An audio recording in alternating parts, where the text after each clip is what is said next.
श्री स्वामी समर्थ। जय जय स्वामी समर्थ। नमस्कार स्वामी भक्तांनो, स्वामींनी स्वतः आज तुम्हाला हा मंत्र दिला आहे, त्यामुळे या मंत्राकडे अजिबात दुर्लक्ष करू नका।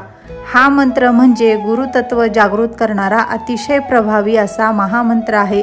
हा मंत्र म्हणजे स्वामी भक्तीत लीन असलेल्या व्यक्तीमध्ये उच्च कोटीचे गुरुतत्व रुजविणारा हा मंत्र आहे। या मंत्रामुळे तुमच्या कुंडलीतील सर्व दोष दूर होतात, त्यामुळे तुमच्या प्रगतीचे सर्व दरवाजे उघडतात। कुंडलीतील हेच दोष असतात जे तुम्हाला यशाच्या शिखरापर्यंत पोहोचू देत नाहीत। त्यामुळे हा स्वामीचा मंत्र जप तुम्ही तुमच्या मोबाईलवर फक्त लावून ठेवा आणि मग बघा कसा चमत्कार होतो। जर तुम्हाला हा मंत्र रोज ऐकणे जमत नसल्यास तुम्ही हा मंत्र दर गुरुवारी किंवा दर पौर्णिमेला ऐकू शकता, कारण स्वामींची तुम्ही किती सेवा करता यापेक्षा तुम्ही ती किती अंतःकरणापासून करता हे महत्त्वाचे आहे।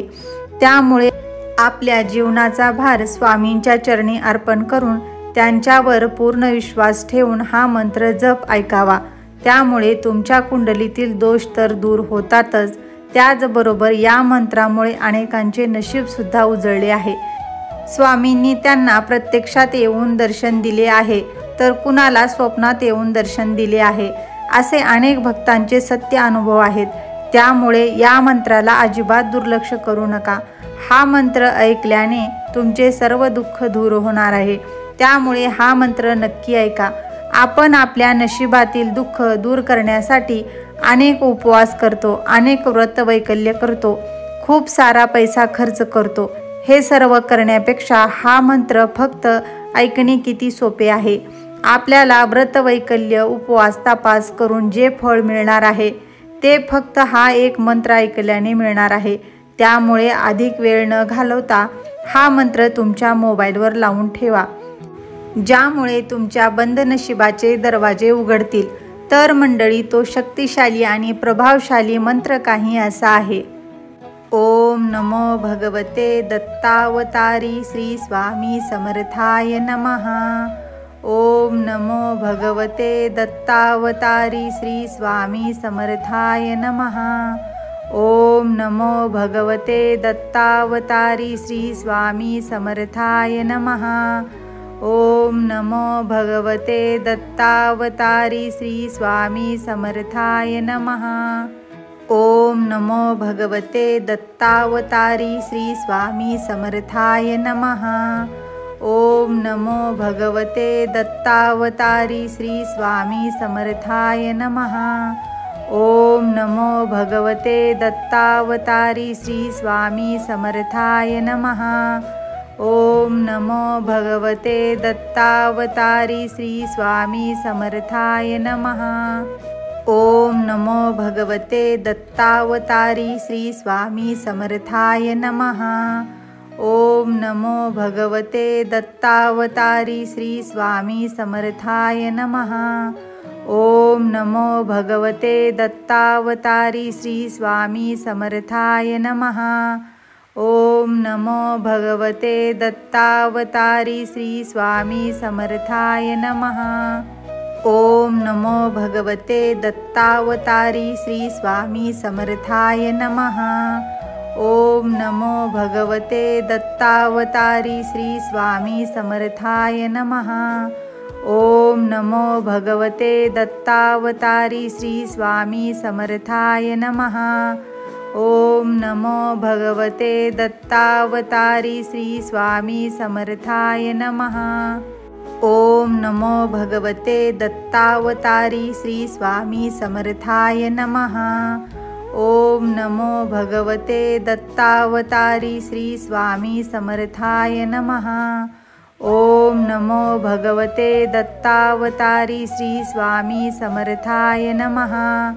ओम नमो भगवते दत्तावतारी श्री स्वामी समर्थाय नमः। ओम नमो भगवते दत्तावतारी श्री स्वामी समर्थाय नमः। ओम नमो भगवते दत्तावतारी श्री स्वामी समर्थाय नमः। ओम नमो भगवते दत्तावतारी श्री स्वामी समर्थाय नमः।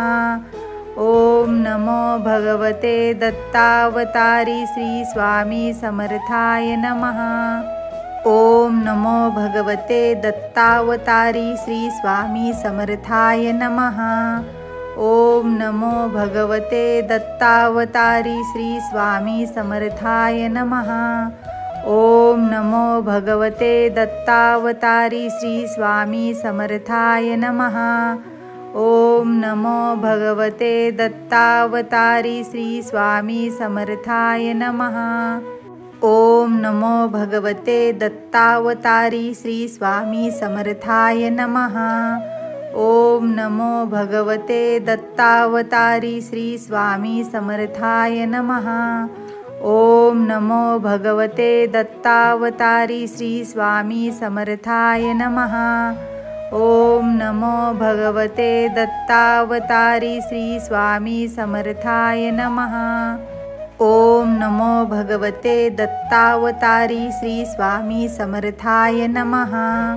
ओम नमो भगवते दत्तावतारी श्री स्वामी समर्थाय नमः। ओम नमो भगवते दत्तावतारी श्री स्वामी समर्थाय नमः। ओम नमो भगवते दत्तावतारी श्री स्वामी समर्थाय नमः। ओम नमो भगवते दत्तावतारी श्री स्वामी समर्थाय नमः। ओम नमो भगवते दत्तावतारी श्री स्वामी समर्थाय नमः। ओम नमो भगवते दत्तावतारी श्री स्वामी समर्थाय नमः। ओम नमो भगवते दत्तावतारी श्री स्वामी समर्थाय नमः। ओम नमो भगवते दत्तावतारी श्री स्वामी समर्थाय नमः। ओम नमो भगवते दत्तावतारी श्री स्वामी समर्थाय नमः। ओम नमो भगवते दत्तावतारी श्री स्वामी समर्थाय नमः। ओम नमो भगवते दत्तावतारी श्री स्वामी समर्थाय नमः। ओम नमो भगवते दत्तावतारी श्री स्वामी समर्थाय नमः। ओम नमो भगवते दत्तावतारी श्री स्वामी समर्थाय नमः। ओम नमो भगवते दत्तावतारी श्री स्वामी समर्थाय नमः। ओम नमो भगवते दत्तावतारी श्री स्वामी समर्थाय नमः।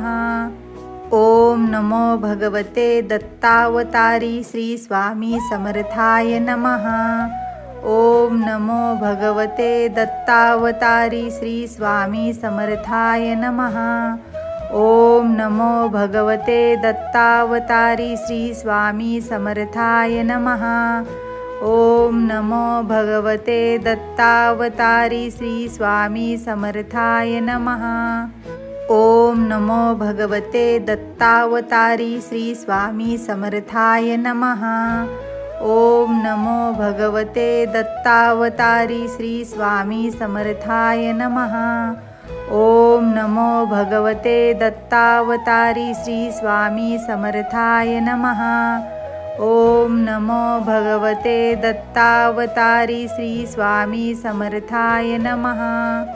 ओम नमो भगवते दत्तावतारी श्री स्वामी समर्थाय नमः। ओम नमो भगवते दत्तावतारी श्री स्वामी समर्थाय नमः। ओम नमो भगवते दत्तावतारी श्री स्वामी समर्थाय नमः। ओम नमो भगवते दत्तावतारी श्री स्वामी समर्थाय नमः।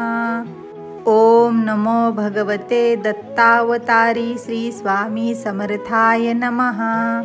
ओम नमो भगवते दत्तावतारी श्री स्वामी समर्थाय नमः। ओम नमो भगवते दत्तावतारी श्री स्वामी समर्थाय नमः। ओम नमो भगवते दत्तावतारी श्री स्वामी समर्थाय नमः। ओम नमो भगवते दत्तावतारी श्री स्वामी समर्थाय नमः। ओम नमो भगवते दत्तावतारी श्री स्वामी समर्थाय नमः। ओम नमो भगवते दत्तावतारी श्री स्वामी समर्थाय नमः। ओम नमो भगवते दत्तावतारी श्री स्वामी समर्थाय नमः। ओम नमो भगवते दत्तावतारी श्री स्वामी समर्थाय नमः। ओम नमो भगवते दत्तावतारी श्री स्वामी समर्थाय नमः। ओम नमो भगवते दत्तावतारी श्री स्वामी समर्थाय नमः। ओम नमो भगवते दत्तावतारी श्री स्वामी समर्थाय नमः। ओम नमो भगवते दत्तावतारी श्री स्वामी समर्थाय नमः। ओम नमो भगवते दत्तावतारी श्री स्वामी समर्थाय नमः। ओम नमो भगवते दत्तावतारी श्री स्वामी समर्थाय नमः। ओम नमो भगवते दत्तावतारी श्री स्वामी समर्थाय नमः। ओम नमो भगवते दत्तावतारी श्री स्वामी समर्थाय नमः। ओम नमो भगवते दत्तावतारी श्री स्वामी समर्थाय नमः। ओम नमो भगवते दत्तावतारी श्री स्वामी समर्थाय नमः। ओम नमो भगवते दत्तावतारी श्री स्वामी समर्थाय नमः। ओम नमो भगवते दत्तावतारी श्री स्वामी समर्थाय नमः। ओम नमो भगवते दत्तावतारी श्री स्वामी समर्थाय नमः। ओम नमो भगवते दत्तावतारी श्री स्वामी समर्थाय नमः। ओम नमो भगवते दत्तावतारी श्री स्वामी समर्थाय नमः। ओम नमो भगवते दत्तावतारी श्री स्वामी समर्थाय नमः। ओम नमो भगवते दत्तावतारी श्री स्वामी समर्थाय नमः। ओम नमो भगवते दत्तावतारी श्री स्वामी समर्थाय नमः। ओम नमो भगवते दत्तावतारी श्री स्वामी समर्थाय नमः। ओम नमो भगवते दत्तावतारी श्री स्वामी समर्थाय नमः। ओम नमो भगवते दत्तावतारी श्री स्वामी समर्थाय नमः। ओम नमो भगवते दत्तावतारी श्री स्वामी समर्थाय नमः। ओम नमो भगवते दत्तावतारी श्री स्वामी समर्थाय नमः। ओम नमो भगवते दत्तावतारी श्री स्वामी समर्थाय नमः। ओम नमो भगवते दत्तावतारी श्री स्वामी समर्थाय नमः। ओम नमो भगवते दत्तावतारी श्री स्वामी समर्थाय नमः। ओम नमो भगवते दत्तावतारी श्री स्वामी समर्थाय नमः। ओम नमो भगवते दत्तावतारी श्री स्वामी समर्थाय नमः। ओम नमो भगवते दत्तावतारी श्री स्वामी समर्थाय नमः। ओम नमो भगवते दत्तावतारी श्री स्वामी समर्थाय नमः। ओम नमो भगवते दत्तावतारी श्री स्वामी समर्थाय नमः। ओम नमो भगवते दत्तावतारी श्री स्वामी समर्थाय नमः। ओम नमो भगवते दत्तावतारी श्री स्वामी समर्थाय नमः। ओम नमो भगवते दत्तावतारी श्री स्वामी समर्थाय नमः। ओम नमो भगवते दत्तावतारी श्री स्वामी समर्थाय नमः। ओम नमो भगवते दत्तावतारी श्री स्वामी समर्थाय नमः। ओम नमो भगवते दत्तावतारी श्री स्वामी समर्थाय नमः। ओम नमो भगवते दत्तावतारी श्री स्वामी समर्थाय नमः। ओम नमो भगवते दत्तावतारी श्री स्वामी समर्थाय नमः। ओम नमो भगवते दत्तावतारी श्री स्वामी समर्थाय नमः। ओम नमो भगवते दत्तावतारी श्री स्वामी समर्थाय नमः।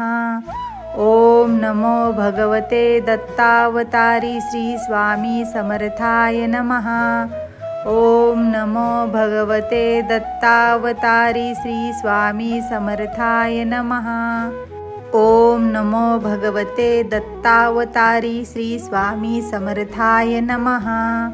ओम नमो भगवते दत्तावतारी श्री स्वामी समर्थाय नमः।